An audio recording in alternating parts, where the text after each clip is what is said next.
Engineering ஸ்டூடெண்ட்டாக நீங்கள் இந்த வீடியோ உங்களுக்காக தான்.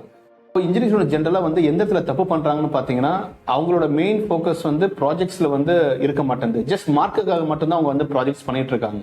அந்த மார்க்குக்காக மட்டும் ப்ராஜெக்ட்ஸ் பண்ணுறப்ப என்ன நடக்குது அப்படின்னு பார்த்தீங்கன்னா, ஜஸ்ட் அவங்கவுங்க பாட்டு ஏதோ ஒரு நான் பண்ணணும் ஒரு மார்க்குக்காக மட்டும் அவங்க வந்து எடுத்துடுறாங்க.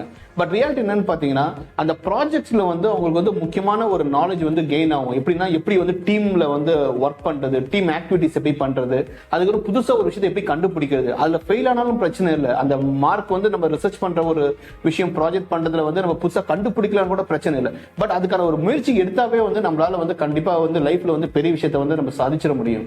அந்த இடத்துல என்ன பசங்க ஜென்ரலா வந்து எந்த இடத்துல தப்பு பண்றாங்கன்னு பாத்தீங்கன்னா, ப்ராஜெக்ட்ஸ் வந்து ஏதோ ஒரு பேருக்குன்னு சொல்லிட்டு எங்கேயாவது வெளியே போயிட்டு காசு கொடுத்து வந்து ப்ராஜெக்ட் பண்ணிடுறாங்க.